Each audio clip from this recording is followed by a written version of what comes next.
Facebook আমাকে টাকা দিলে দিক, না দিলে না দিক, কিন্তু আমি যাচ্ছি ব্যাংকে। যাওয়ার পরে আমার বিন্দু হোটেলের কলিজার সিঙ্গারা খেতে মন চাচ্ছে, মানে এক কথায় সিঙ্গারার পিনিক উঠছে। তো তারপরে সিঙ্গারা খেয়ে বাসায় এসে লিফট বন্ধ, হেঁটে হেঁটে উঠছি। তারপরে চলে এলাম নাটোরে। তো আজকের ভিডিও সব মিলে থাকবে। আসসালামু আলাইকুম, সবাই কেমন আছেন? আশা করছি সবাই অনেক অনেক ভালো আছেন। আমিও ভালো আছি। আমি এখন নাটোরে আছি। তো যাই হোক, আমার সকালবেলা উঠে একটা কাজ ছিল, ব্যাংকেই কাজ ছিল। আমি প্রথমত যেটা বললাম, ফেসবুক টাকা দিলে দিক, না দিলে না দিক, আমাকে টাকা নিতে ব্যাংকে আমাকে যেতেই হবে, কারণ ফেসবুকের টাকা না থাকলে অন্য টাকা তো নিতে হবে, তাই না? যাই হোক, ব্যাংকে একটু কাজটা সারে চিন্তা করতেছিলাম বিন্দু হোটেলের সিঙ্গারা খাবো, কারণ বিন্দু হোটেলের কলিজার সিঙ্গারা আমার খুবই খুবই ভালো লাগে, কিন্তু কপাল খারাপ, এখানে আমি পাই না। লাস্টে আমাকে আবার রহমানিয়া হোটেলে আসতে হচ্ছে, মানে 0 পয়েন্ট। তো ওখানে এসে আমরা কলিজার সিঙ্গারা খাবো চিন্তা করছি। তো এখানে এসে সিঙ্গারাটা পেয়েছি, কিন্তু আমার কাছে মানে সব মিলে ভালোই লেগেছে, কিন্তু আমার কাছে বেশিটা ভালো লাগে বিন্দুরটা। তো যাই হোক, ভালো ছিল। তো খাইলাম সকালবেলা, যেহেতু সকালে বের হয়েছি, নাস্তা করে বের হয় না। খেয়ে দিয়ে বাসায় গেছি, যা দেখি কারেন্ট নাই। আমাকে লিফটে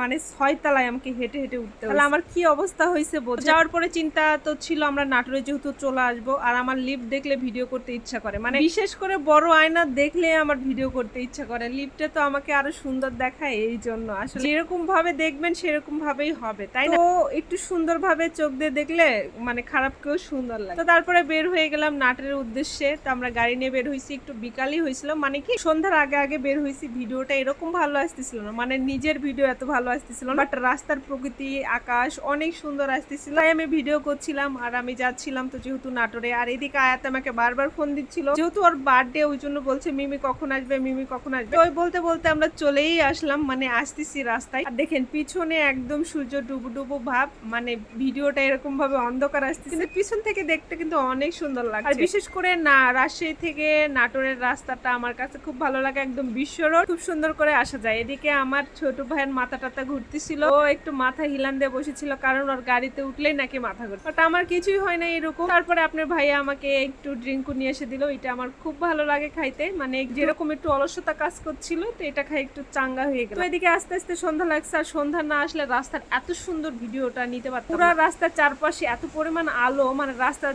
মানে 3 পাশে 3টা করে দাগ দিয়েছে, এটা কি আমি জানি না। তো আলোগুলো ভিডিও করছিলাম আর আসছিলাম। আর আবার আমাদের যে বাসায় আসার রাস্তা, সেটা একটু ভুতরি রাস্তা লাগতেছিল, ওই জন্য আমি ভিডিও করছিলাম, চারপাশ ছিল অন্ধকার। এই তো ভিডিও করতে করতে চলে এসেছি এদিকে। হাদিস বাবু, আয়াত বাবু সবাই আমার কাছে আসে। তো ইনশাল্লাহ আপনারা সবাই ভিডিও দেখবেন, কারণ বাড়ির ভিডিও আসবে, ঠিক আছে?